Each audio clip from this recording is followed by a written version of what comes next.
Hello everyone, thank you so much for tuning in to the Minecraft Emporium. Beneath me here, you can see a Minecraft laboratory, and that is because I have spent 50 days experimenting in Minecraft with various elements, chemicals, blocks, and bizarre additions to the game that come from Minecraft Education Edition. In fact, I actually have the basis for a nuclear reactor down at the floor of this large cylinder of a Minecraft laboratory. It is absolutely crazy, absolutely insane, and I truly hope you do end up enjoying.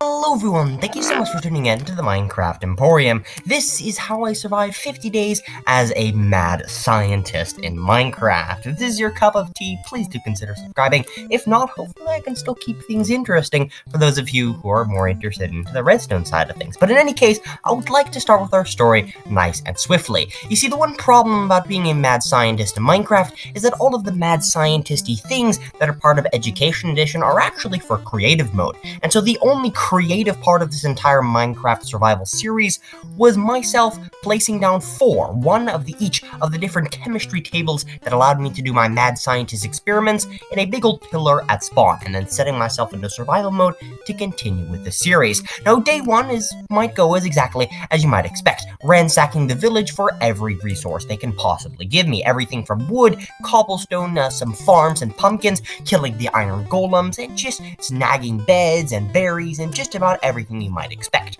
After that, I ventured into this cave over here in order to get my first little bits of iron, stone tools, coal, torches, and everything like that. In fact, you might be able to see some of my first torches all the way down there. But soon after leaving the village, I realized that I really wanted to set myself up in a nice flat plains. And that's, of course, when I rounded the corner behind these trees and over this hill up here and started to make myself at home. Now, around the second or third day or so, I started to set up myself with a good food source, and that food source was, of course, some of the potatoes and carrots from that village over there, set up in a nice flowering arrangement like this. We've got some berries, we've got some pumpkins, and all of these potatoes and carrots and wheat here were my predominant food source throughout the entire expedition. I literally required no additional food for the entirety of the challenge, or the survival, you could say. Now, one interesting thing about baked potatoes is that they require a lot of fuel in order to keep them running. And so I'd like to introduce to you to Minecraft Education Edition's weirdness by showing you how you can get an infinite amount of charcoal for absolutely free. All you have to do is come to a compound creator, one of those 4 different chemistry tables, and toss in 7 carbons inside of the mix here. You're going to want to toss in 4 hydrogens, 1, 2, 3, 4, as well as a single oxygen. And this will allow you to get an infinite amount of charcoal whenever you need it. And so that, my friends, is how I basically powered my entire storage system with everything I needed. The same can also be done for ink sacks and sugar and a few other smaller things in the Minecraft world, but fortunately and or unfortunately, you can't use it to get infinite diamonds or infinite gold. Only smaller and weird things like charcoal or ink sacks and things like that. But getting back to the story, day 3 or 4 was actually quite a special one, because that is when I transferred all of the 4 different chemistry tables, the lab table, the material reducer, which basically takes materials and reduces them down to elements, our atom constructor, which basically allows you to get infinite amounts of atoms at the press of a button. This is how I get all of these element blocks, as well as the compound creator that I mentioned. I brought them into my home over here.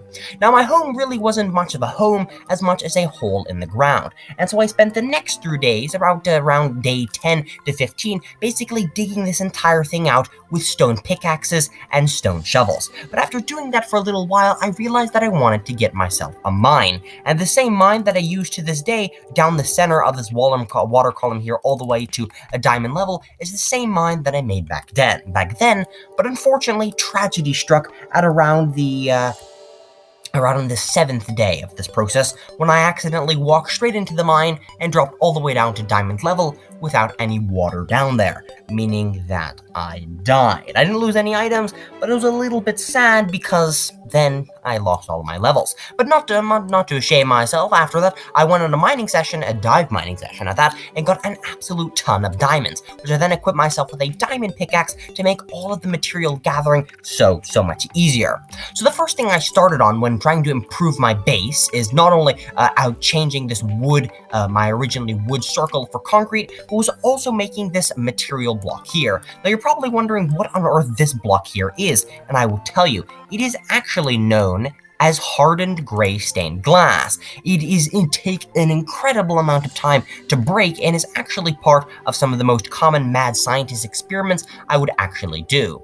The way you craft this stuff is by using boron trioxide along the bottom, as well as some aluminum oxide along the top, and then tossing in whatever colored glass you want to harden, just like so. And as you can see, you can craft that stuff instantaneously. It is a really cool block that is kind of mysterious to me, but personally I think it is absolutely fantastic.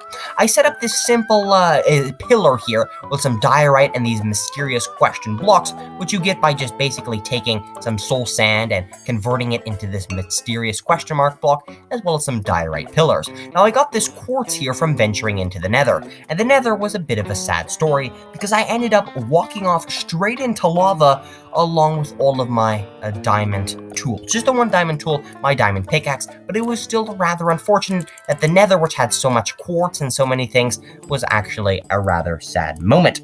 After that, I went on some more mining sessions. There wasn't anything particularly interesting after the around 15th or 17th day. I was just basically tending to my crops, mining some resources, putting down a floor and smaller things like that. But that it was until day 17, when I desperately needed cactus in order for my cyan terracotta, and lime green colored things. And so I set out on a 5-day adventure, going out for 50 minutes, 5 times 10, that's how long a day is, journeying along this river until I got to an ocean, sailing along the ocean, and traveling to a desert. It took an extremely long time and was very tedious. At the end of it all, I actually found a desert temple which actually had a notch apple in it, which was really cool.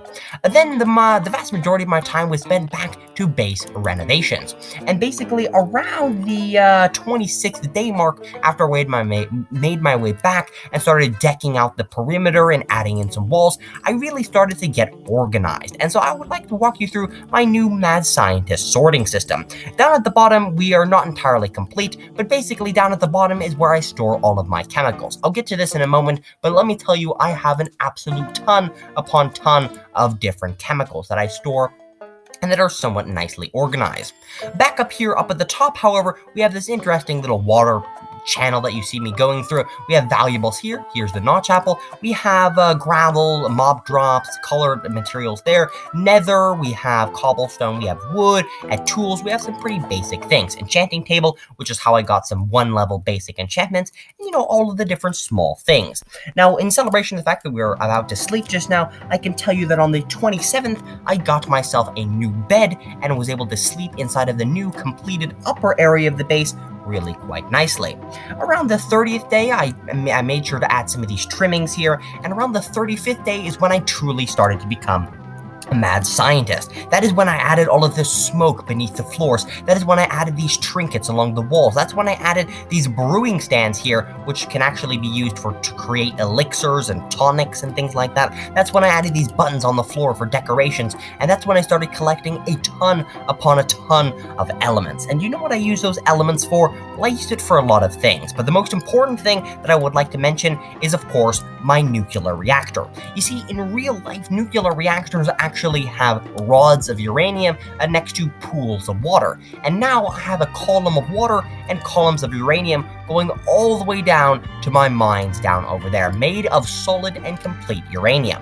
This lower section over here is not entirely complete, but there's one notable feature that you see right here, and that is salt. Because by combining sodium and chlorine, NaCl, you can actually get salt in Minecraft. And like any good eccentric scientist, I collected some worthless and weird material ad nauseum, such that I have double chest upon double chest upon double chest of table salt. It's very weird and very humorous thinking about it. Days 35 through 40 were basically spent on some final touches and decoration, kind of polishing up the base as a whole, you might say. And after day 45, I was mostly working on improving the lower sections of my entire build. You saw that lower section over there? I had to deck it out with lime concrete and some of the smaller things like that.